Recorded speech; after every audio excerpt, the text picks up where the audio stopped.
They'll start that right now. And we are also broadcasting on Facebook Live. So please do be aware of your background if your camera's on.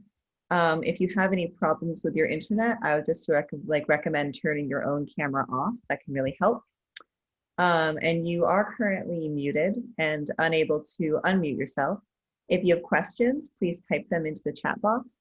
And after we've kind of heard from the presenters, we'll then do a Q&A at the end so you can get those answered.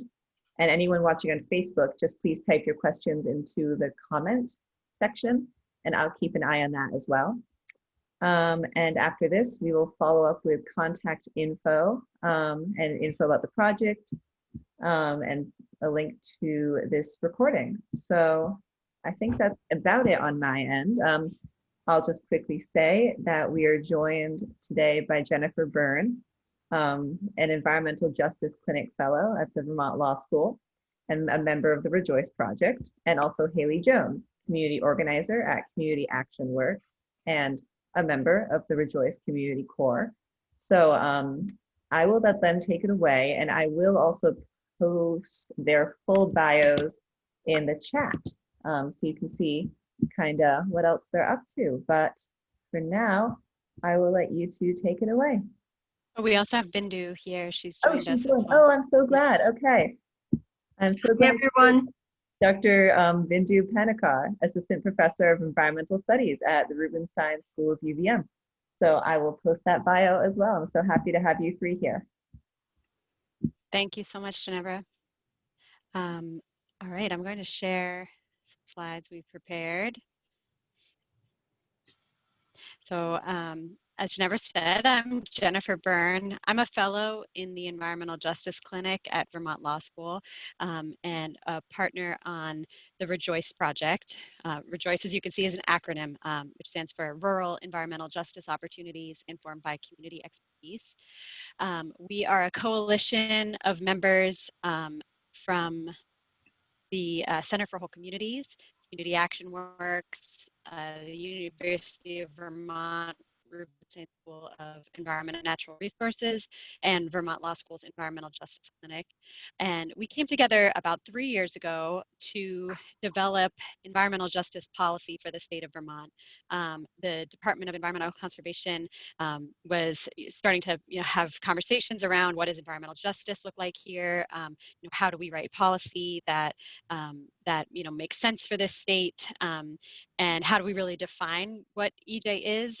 It's in such a rural state. We don't have, really heavily concentrated polluters, and we're sort of trying to identify what are the causes and burdens that Vermonters may face in this state. So we formed together to help inform that policy and ensure that it is led by communities and led by the experiences of Vermonters.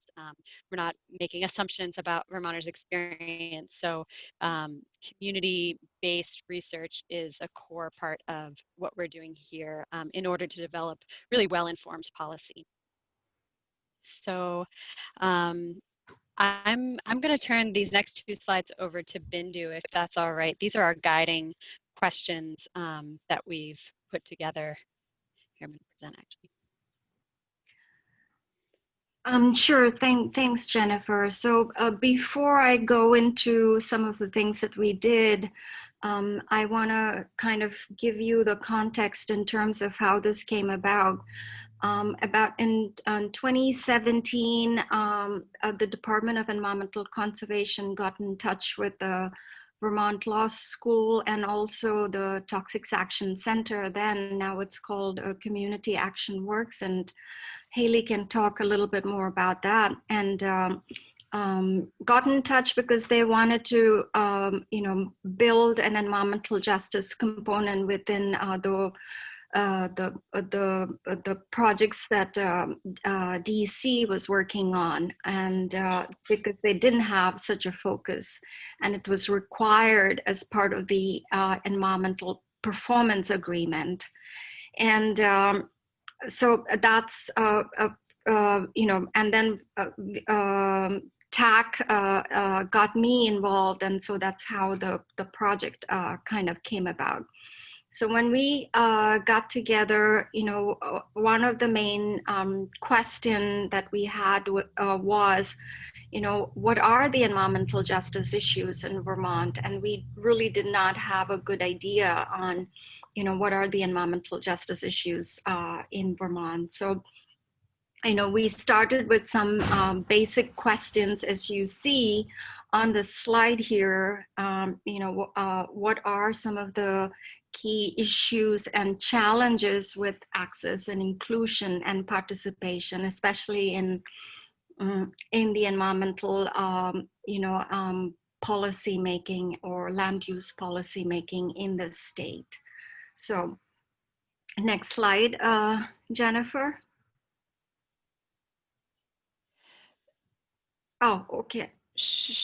So just a bit about what is environmental justice and defining that term. This is the definition according to the Environmental Protection Agency, the EPA, which is the fair treatment and meaningful involvement of all people, regardless of race, color, national origin, or income, with respect to the development, implementation, and enforcement of environmental laws, regulations, and policies.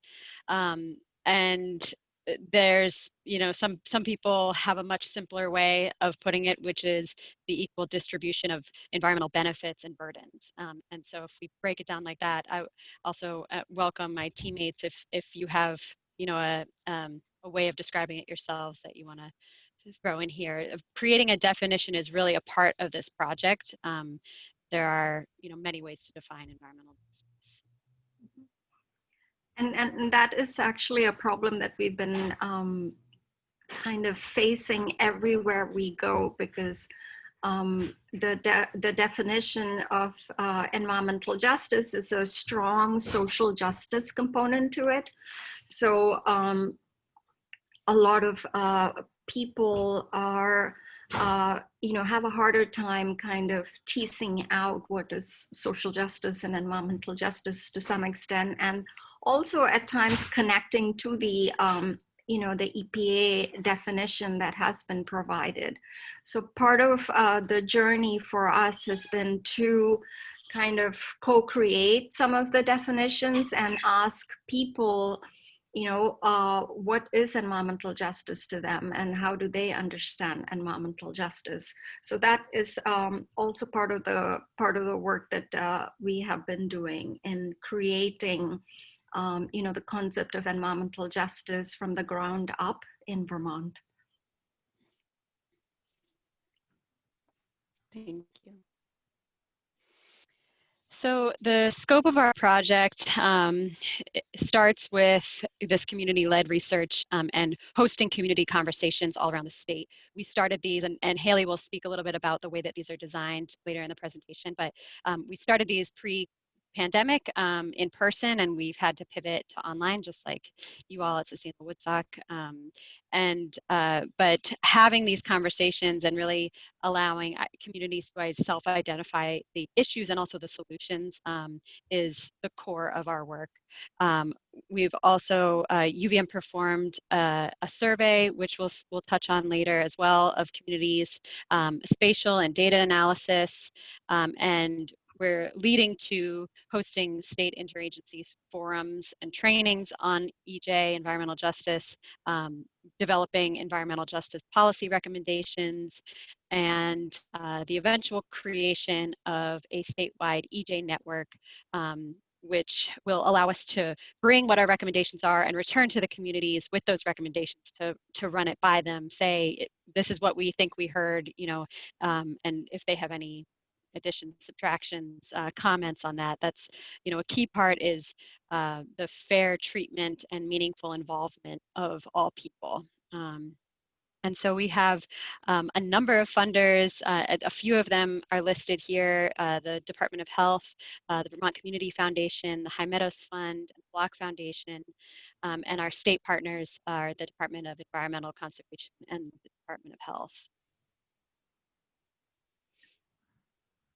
So what is EJ policy?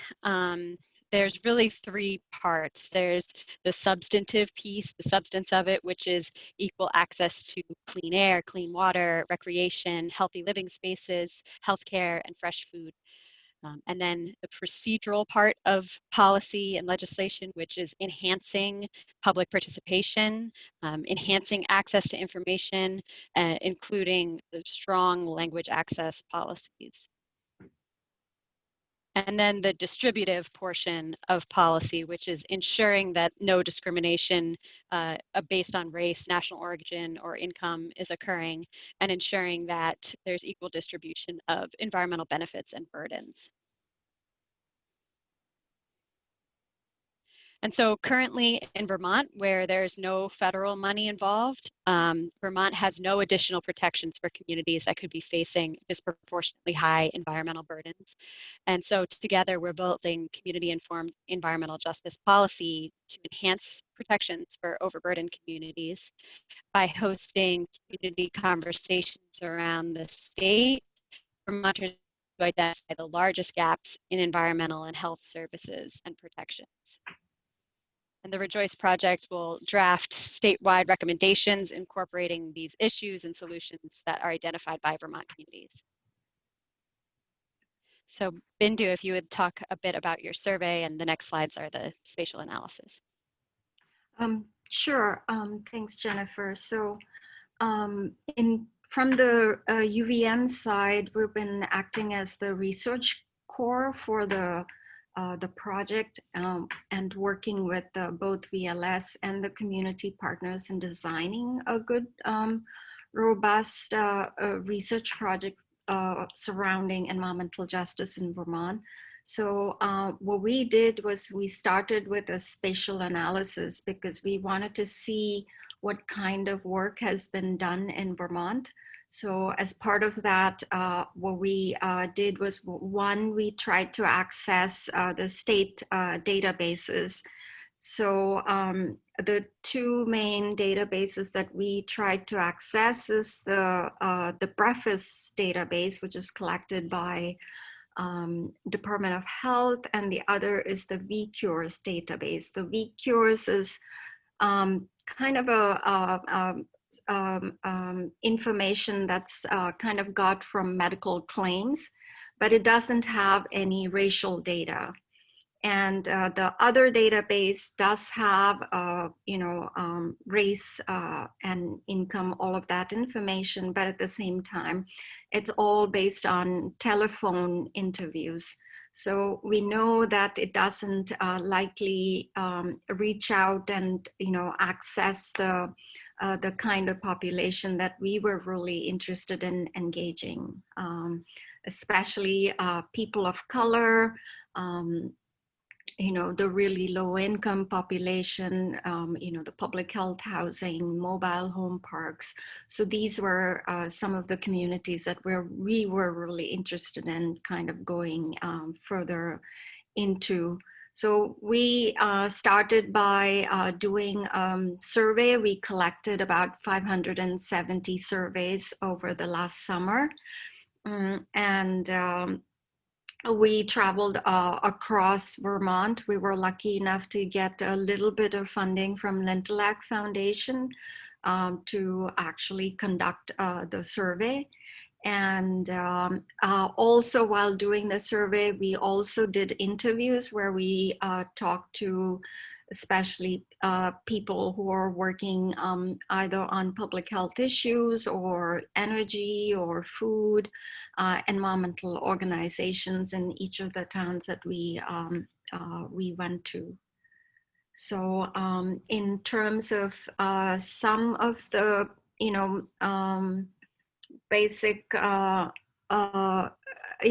this slide actually shows the spatial analysis that we have done. One of our graduate students, Ching Ren, who's going to be talking next month, likely on December 2nd, on further on the mapping project. We've really scaled up the mapping project since then, because we were able to get the preface database, and we use that database within this particular mapping project to understand the environmental and health burden, by income and race, especially, in this particular project. But apart from the spatial database, one of the things that we were able to do was analyze our survey results, and we were able to kind of put together our first collective manuscript together, where all of us are kind of, all the partners have looked at the data, and, we've kind of shopping that manuscript at the moment. But we've also been looking into energy justice, food justice, and many facets of it. One of the key things that I'm personally also interested in is that I've been looking into is why is Vermont so white? Vermont is such a progressive state. It's so liberal, but at the same time, 95% white in the 21st century. So I've been looking into the connection between, the policies, or even not even, the land use, the historical, sources into zoning and land use and land trust policies, and that continues to construct, or retains the whiteness of Vermont. I'm finding some interesting stuff, especially talking to, like, VNRC has been an amazing resource in kind of helping understand some of this, and also talking to some of the historians, especially, on this particular project.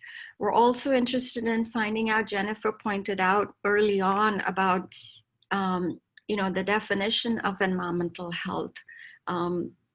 In one of the conversation that we had with AALV, one of the interesting thing that we learned is that it's actually difficult to translate the concept to people of color, right? So environmental justice is, to some extent, it's a very academically coined terminology. At times it may seem as that. But in many communities, they do not have the vernacular knowledge of environmental justice, that it cannot be easily translated to people who do not speak English as their first language. So how do you translate what is environmental justice to a person who's either from, say, Somalia, or even from, Nepal? So these are some of the challenges that we are kind of, looking into, and into the next phase of the project. Haley's going to take these next couple. Yeah. Did we skip the spatial mapping slide, or did I just not see it? Or the Venn diagram slide? Yep. If you want me to go back, if there's anything you'd like to add to this, but I think she was covering this. Oh, okay. Basically. Never mind. Yeah. Never mind. Okay. Thank you, Indu. Great. So, hey all, I'm Haley. I'm a white middle-class organizer working with Community Action Works. I use she and they pronouns, and I have played a role in the community core of Rejoice. So that's Community Action Works and Center for Whole Communities. And the part we have to play in Rejoice is really building on 15, 20 years of relationships across the state with folks most impacted by pollution and environmental injustices.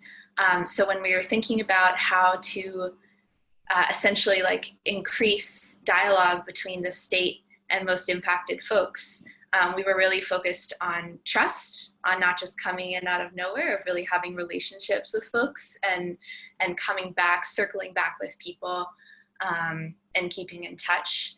we were really, really interested in accessibility, whether that means for language or for folks with disabilities or for folks who don't have an internet hotspot or don't have cell phone service. So thinking about how to reach most impacted folks there. And then we also wanted to really fairly compensate people for their time. Like a lot of folks are doing a ton of care work or work multiple jobs, and it's only fair that you receive financial compensation for the time you spend with Rejoice. So we originally, thanks to the Research Corps' really great spatial mapping, we're going to have 6 in-person community conversations. That was before March. So we had 2. That was awesome in Rutland and Newport. And then during COVID, largely under the leadership of Keisha Ram, we pivoted a little bit, still thinking about environmental justice, environmental health, but tying it a lot more into the pandemic. So we, from our conversations with community leaders, from our personal relationships, from some of the data we identified 7 communities who were really saying, hey, this response to the pandemic has been leaving folks behind, folks in my community behind. And so that was the Somali Bantu community, the Bhutanese Nepali community, both in the Old North End, in Winooski, in Burlington, migrant farm workers across the state, elderly folks, folks with disabilities, geographically isolated people, and mobile home residents. And so we worked with a community liaison for each of these meetings. That was really important to us. Once again, not just coming in out of nowhere, working with trusted folks in the community, running all our questions, running the structure by the liaisons, providing interpretation if necessary for 3 out of the 7 conversations, and really making sure that we were meeting communities' needs and meeting people where they were at. Originally, we were going to offer childcare and dinner, and that didn't happen this time around, but we're hoping in the future to have some more in-person conversations. I think, yeah, and that's, my personal involvement was definitely, I've 3 or 4 years of organizing as an ally with migrant justice, and so building on those relationships was really awesome. Just calling people up, being like, hey, I've heard you say really cool things at assemblies, if we compensate you fairly, do you want to spend this time talking with us? And just hearing people be like, here is exactly what we want the state to do. Here's what we need. And then, hey, you white person, to me, leading this or facilitating this conversation, take this to the DEC. We want them to hear this. Coming up with questions for these community conversations was really challenging. Environmental justice can be so broad, so far-reaching. It can touch on everything from, disaster resiliency to healthcare to access to information in the language that you need that information.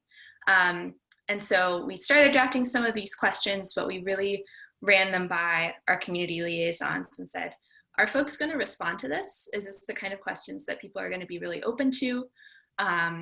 And then change them accordingly, and often shifted our style in the meetings as well, given how people were responding.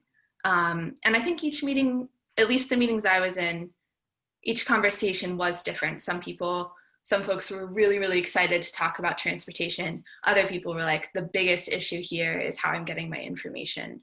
And I think the final note on questions is interpretation into different languages was a really high priority for us. We did not want to phrase super complicated questions that an ASL interpreter would be having a real struggle over during the meeting. We wanted it to be really simple to interpret, which is an ongoing goal of ours. I think that's all I got, Jennifer. Great. Well, as we conclude our conversations around the state, we're nearly done hosting all these virtual conversations, and now we are working on developing, putting those into a report that will show our findings, and then also developing recommendations that we'll be having input from experts and then also input from the community, really circling back to the people that we talk to. But it's so wide ranging, which really shows how broad environmental justice as a term and a concept can be. It's been, everything from housing, food access, healthcare, economic opportunity, education, transportation, mental health has come up everywhere we've gone. Internet and cell phone access, all of these are ongoing struggles in various ways for communities in Vermont. And then some of our findings, which I think Haley touched on as far as process, what we've been stressing the most throughout our project and throughout our relationship with, especially with government agencies, is that it's especially when we talk about environmental justice, it's so much about, it's as much about the process as it is about the solution and the policy. And so part of the process, part of our findings is this process, and that it's so important to compensate participation where you can, to rely on these relationships and communities with leaders and liaisons in the long term, and that good community organizing takes longer than you think. It costs more than you think. And some of the more obvious ones, organizing during a pandemic is hard. It's very challenging. And that Vermont, could use some better internet access to more equitably distribute information.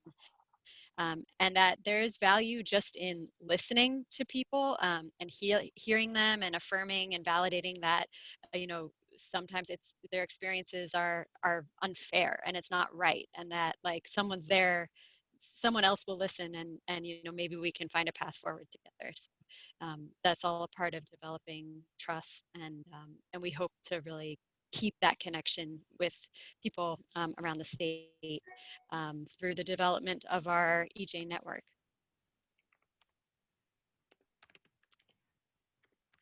And that's it for our presentation. I do have on here a link to the survey.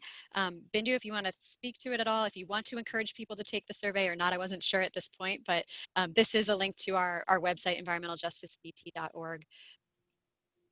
The survey work is done. Survey work is over, but you can definitely visit our website. Exactly. Okay, is that it for all you? Great, thank you so much. That was really educational for me, and hopefully for everyone on here as well. To everyone who listened, if you have a question, please do type it into the comments section here, or if you're watching on Facebook, just comment it on the video. If you feel like maybe your question is hard to get into words, you can type that too, and I can unmute you if you feel, because I know it's kind of maybe a hard thing to put down in a concise, neat question. And if you want to direct the question to one of our three presenters, you can also kind of make that clear. While you're giving people time to think, I was just curious if we could go back and look at the map for a second. I was curious. Sure. Yeah, if you don't mind, someone screen sharing. I'll be selfish here, and because I was just really intrigued by it.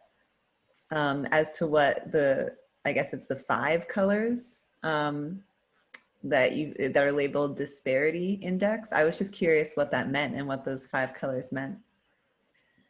So if you go back to the previous slide, here, so these are some of the variables that we have. This is probably not the complete list, but this gives you an idea of the different kinds of variables that we've included in the spatial analysis.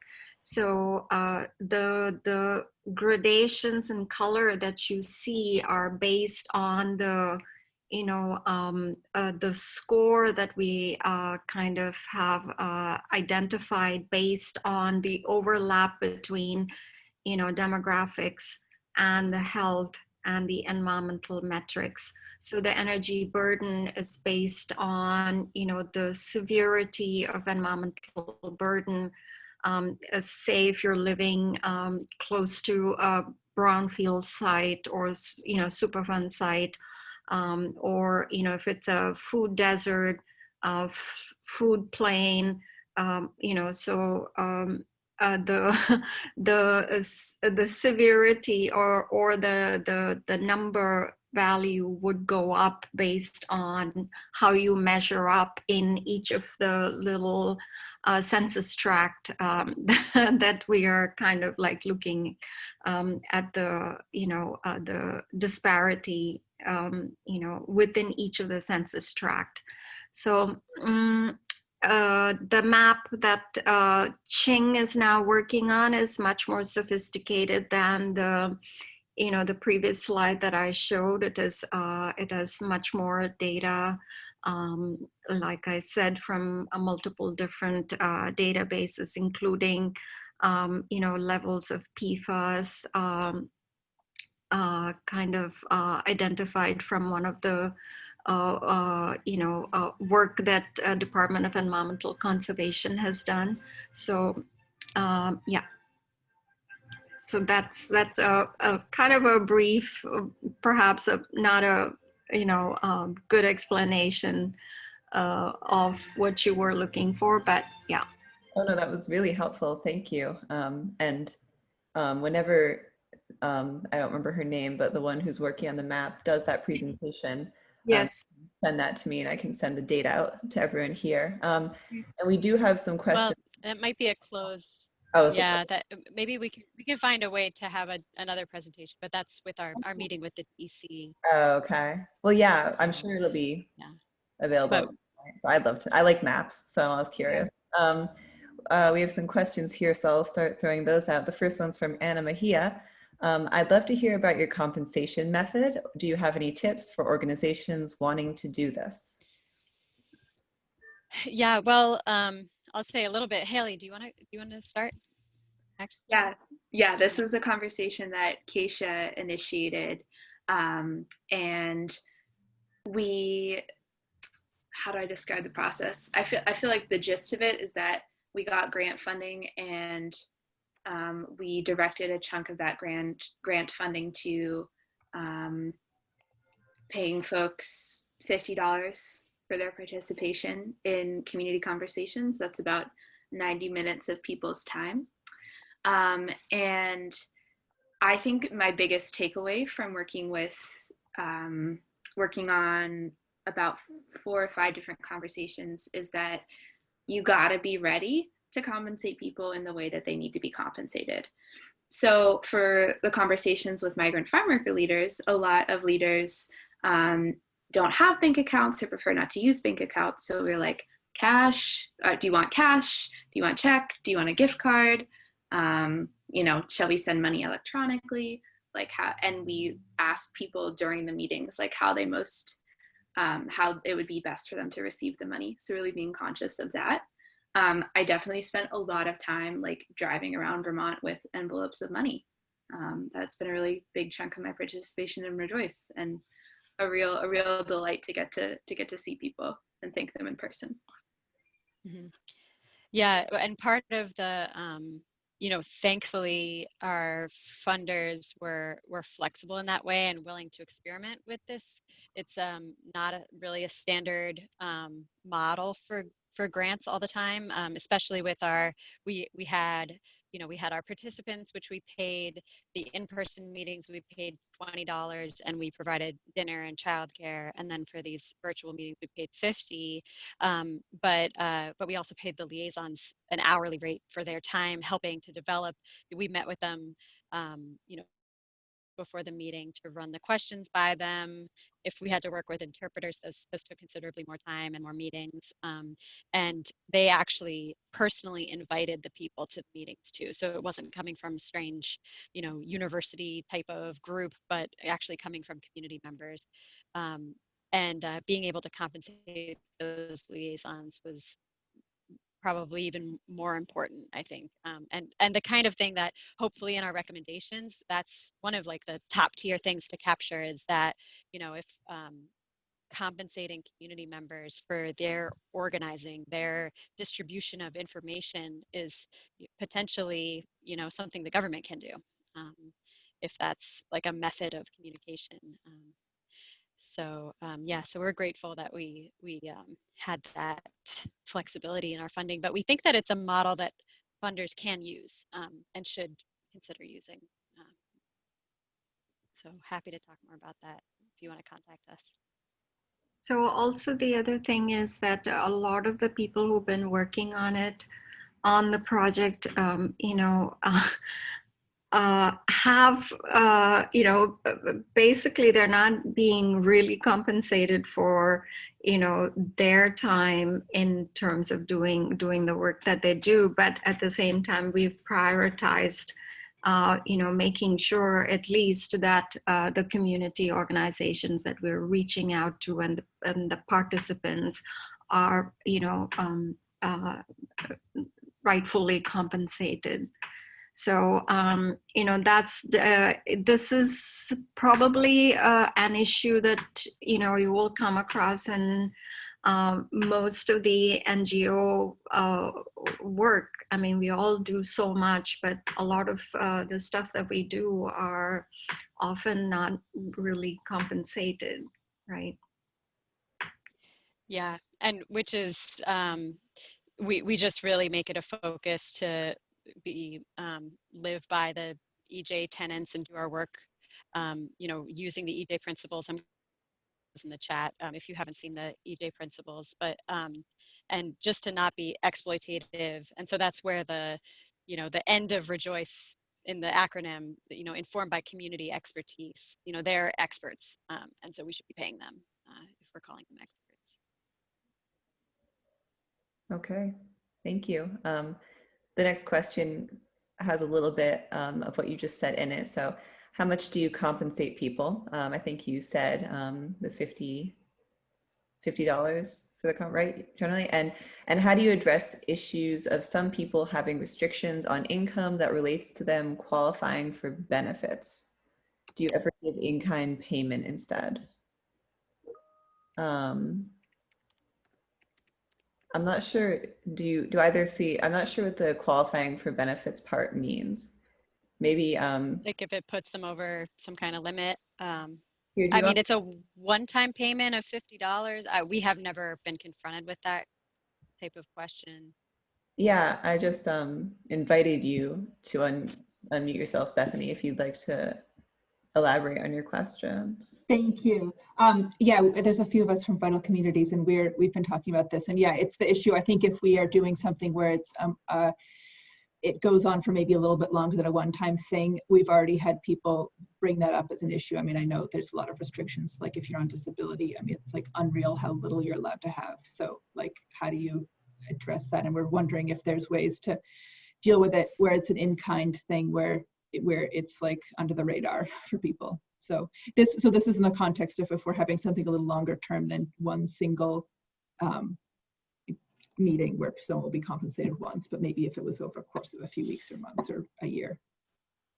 I wonder if that comes down to whether they're, you know, at some limit where they have to report it, or if you're giving them like a 1099 or something like that, you know, because we were giving out cash largely. So it didn't come up for us, but I can't really say.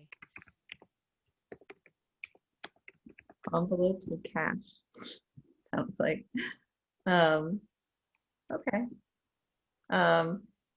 Sandy is wondering, who were your main liaisons for conversations with communities? Did they live there, or were they from churches, or ? I guess.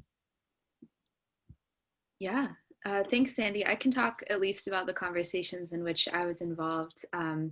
It was pretty obvious to partner with migrant justice, specifically with the field organizers, Abel Luna and Kike Balcazar, and just ask those two organizers, like, hey, do you know anybody who'd be really excited to speak about this, or has been really affected by COVID.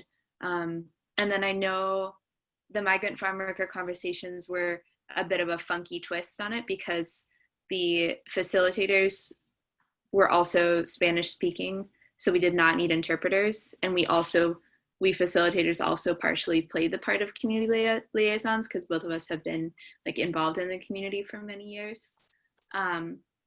But I think Jennifer and Bindu, you can speak more to the other conversations. Sure. Well, we worked quite a bit with, Bindu referenced AALV, the Association for Africans Living in Vermont, which is just an incredible organization, and many different services, but for us they were providing interpretation and as well as acting as our liaisons and inviting community members and giving a lot of really culturally relevant feedback on the way that we would host our meeting, and timing and how to kind of break up. We broke up by generation in a few of our conversations. And we worked with the NAACP and NeighborWorks down in Rutland for our conversation with folks over the age of 55. We worked with VCIL, the Vermont Center for Independent Living, for our conversation with disabilities. There are more. The mobile home program from CVOEO. They're really a partner in Rejoice. They're like a closer, longer-term relationship with us, but they are co-hosting the home conversations. I'm missing some that covers them. Yeah, and for us, we really give a lot of importance when doing research, that it's not just extractive to some extent, and to be mindful of not pressuring the community members a lot, because we know that living in a university town, a lot of these organizations are actually, a lot of researchers actually get in touch with the organizations to do different kinds of research. And, at times, they're not compensated for that. A lot of the community organizations have a little bit of, a fatigue from, all the, people getting in touch with them, getting all kinds of requests from different places. So we want to be mindful of that. And that's why we really focus on building networks, and and also to minimize the research fatigue, or for researchers to actually step back, because the community members actually do this job in a much better way. So to recognize that, and to support that and honor the system that's already there, and using that to kind of do the research is something that we're really interested in practicing and pursuing. Thank you. Sandy has another question that was an interesting one. It's here in the Upper Valley, what do you think are the biggest issues of environmental justice?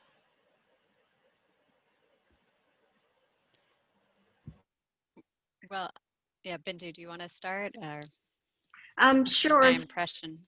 Yeah, so that's a really interesting question to raise in Vermont, because Vermont, if you actually look at it across the U.S., it's one of the states with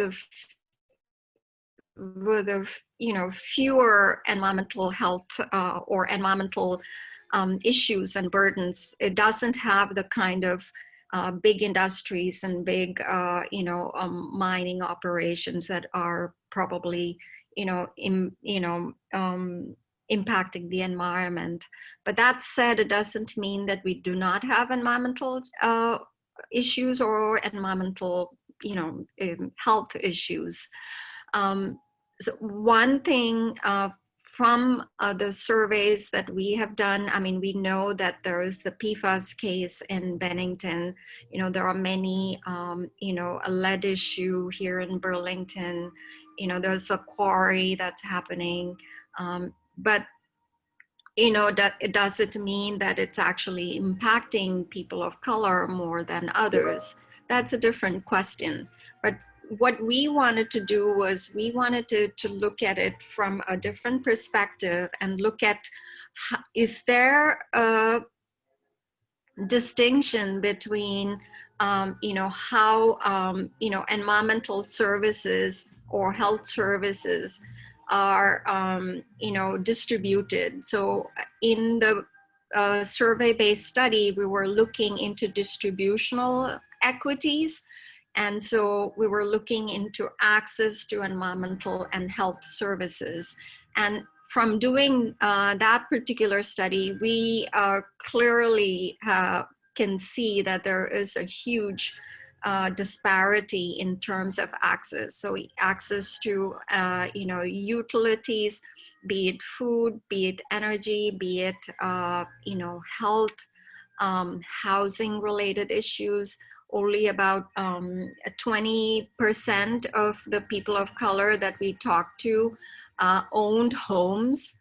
There's income disparity between the groups. So these are central issues which kind of go on and color all the other issues in terms of accessing resources.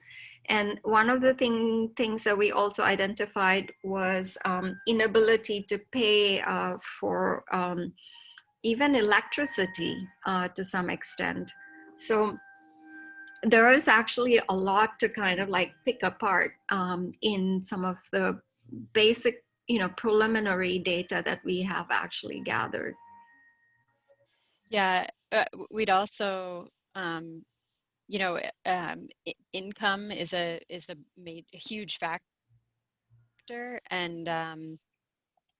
and disaster resiliency. I think that's one of the things coming into this. One of our partners on this project, Haley mentioned before, Acacia, has been a fellow with Center for Whole Communities. That's been her connection, but you may recognize her name. She was just elected to Senate up in Chittenden County, so we're very excited, but it sort of changes our relationship a little bit, so we're working through that. But she, came into this having introduced an environmental justice bill now probably like 12 years ago when she was in the House. And it was really in response to Irene, Hurricane Irene, and seeing the impacts and the disparities of who was most impacted. And there's really there's legacy impacts from disasters, especially when we look at Vermont's mobile home populations, people who live in mobile homes, and the indoor air quality issues that come from flooding, mold, septic issues, or water issues. So that's one thing. If I had to get specific in a geographical sense, that's something that stands out to me in Vermont. And just going off of that, Jennifer, that's one thing that Community Action Works has received a lot of calls about, particularly during COVID, is indoor air quality, be that lead or mold, or now they're finding, PCBs and PFAS, the toxic forever chemical in folks' houses. And if folks have the ability to work from home, that also means they're spending more time in that polluted space. Or if their kids are working from home,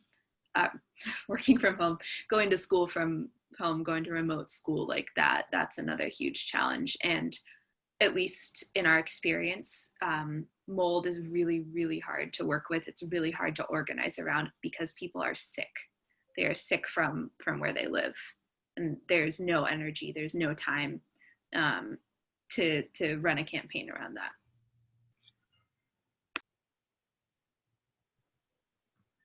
Okay. If there's nothing else to add on that question, I see Michael has typed in the chat. What would you say are a few of the most important things that people can do in their own lives to address environmental injustice in Vermont?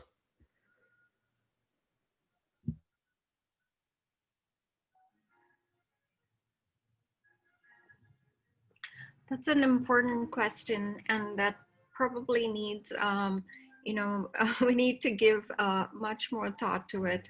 But I think in order to address it in our own lives, I think it's getting out in your own neighborhood and starting conversations there about, why, your, neighborhood is the way it is. What are some of the, disparities that you come across in your own neighborhood? And we've been having these kind of discussions in the neighborhood that I live in.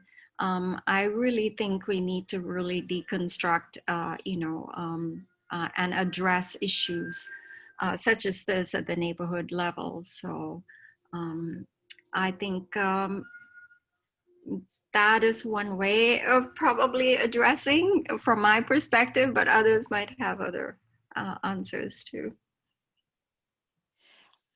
I think I'll just say, I don't know what all of you do. I'm sure all of you are very active in many different ways because you're in Vermont.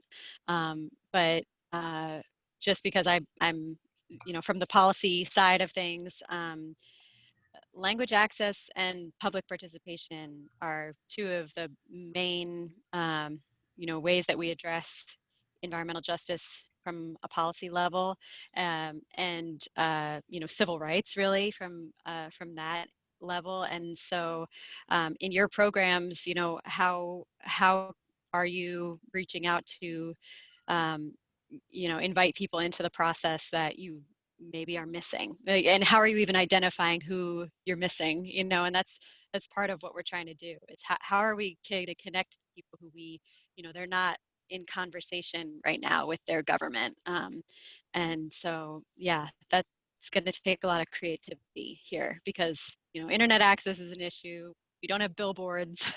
So how do we get the information out there to people? How do you connect people, be creative with that? Basically good community networks, but that's more inclusive, that's radically inclusive. And this is a conversation I've been having a lot with my family back in Oregon. And like, as an organizer, I also think, unfortunately, under capitalism, like, organizing money is really important. So if you do have that capacity to donate, think about who you're donating to. Are you donating to Big Green to save the turtles, which, like, turtles are amazing, love turtles, but like, are you donating to groups specifically working on racial justice and climate justice, really, like, from the grassroots, not necessarily from the top down? That of course differs when you get into advocacy work, but just thinking about community organizing specifically. And then also just recognizing, like, organizing during COVID is really challenging. I've had a lot of conversations with peers in the community and community activists, just trying to tease out what we can do. And I think this is really simple, but if you have the antibodies, or you're young and sprightly, or you're not immunocompromised, and you can show up for a lot of the racial justice work that's happening, whether that's the Battery Park movement in Burlington, or whether that's supporting Black Lives Matter events in the Upper Valley, or like showing up on Migrant Justice Day of Actions, like, that is part of this too. Just showing up is super important if that's within your capacity right now. But stay tuned, because we'll have more findings and recommendations out soon. That's great. Sandy threw in radio conversations in the chat. Yeah, that would be great. That's been something that we've thought about in the past, and we've been connected to VPR a little bit, but haven't expanded on that. But that would be wonderful. Yeah. Well, we are out of questions and we have almost hit 6:30. So, wow, yeah, that flew by. You've got, yeah, a thank you in the chat. And I thank all of you for being here very, very much. This is such important work. I think we all need to talk about this all the time. So we were really happy that we could host you. And please keep us updated. I will send out an email to everyone who joined with your website. Yeah, I would just love to hear and keep apprised of what's happening. So thank you very much. And you're getting Thank you. in the chat, so read those. Jennifer, I'm going to send you the EJ principles too. You can send out in an email. Those Yeah, are yes, very important. Yeah. that would be, yeah, that's a great idea. Thank you. Thank you, everyone. Thanks so much, everybody. Good night, everyone. Good night. Bye-bye. Good night. Thank you. Bye.